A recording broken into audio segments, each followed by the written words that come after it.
It's funny. Some of the simplest words we use every single day can hold these incredibly deep meanings. Meanings that could totally change how you see things.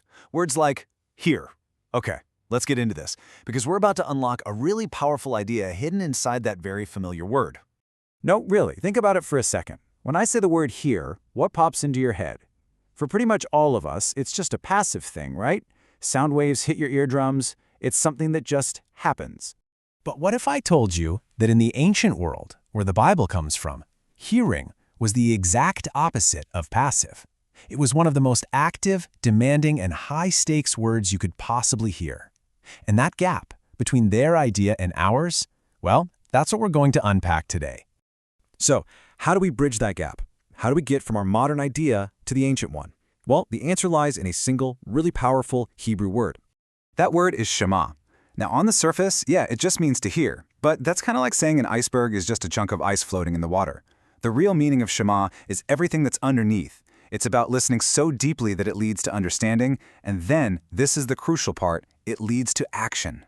What's so amazing is the sheer range this one word has. Shama isn't just one thing, it's a whole spectrum of meaning. It can mean paying super close attention, really getting it, understanding, answering a prayer, checking something out critically, and the big one, to obey. And that last one, to obey, that is the absolute core of what makes Shama so powerful. Because in this ancient way of thinking, you haven't really heard something until you've done something about it. Just look at one of the most famous lines in the entire Bible. It starts with, Shema, O Israel. This is not a gentle suggestion to, listen up. It's a command. It means listen, understand, and then do this. Love God with everything you've got. The hearing and the doing are totally fused together.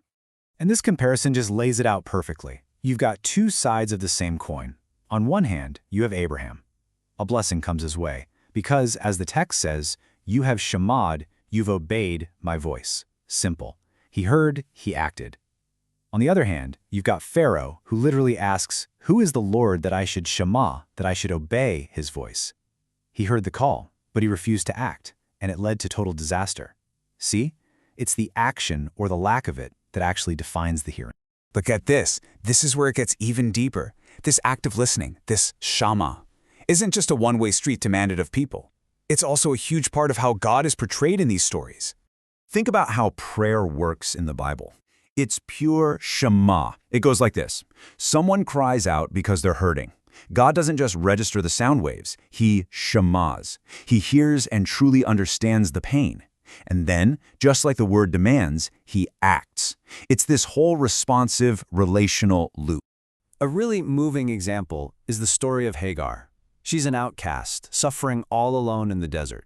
The text says God shamad her affliction. He heard her pain, he got it, and he did something about it. Her son is even named Ishmael, which literally means God hears. His entire name is a monument to the power of Shema. So you start to see it, right? To Shama isn't just about sound, or even just about obedience. It's about a fundamental choice. A choice with the highest possible stakes.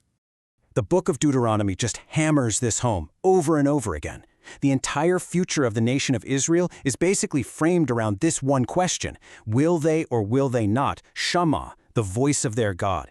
It is the absolute pivot point of their whole story.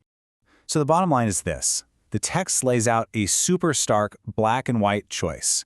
There is no gray area.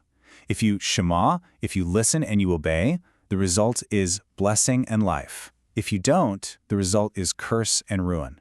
The consequences really couldn't be clearer. And that is the ultimate takeaway here. Once you understand Shema, the simple act of hearing is completely transformed. It's not a passive thing that just happens to you anymore. It becomes an active decision. It's a fork in the road, and the path you take determines your entire destination. So, I'll leave you with this question.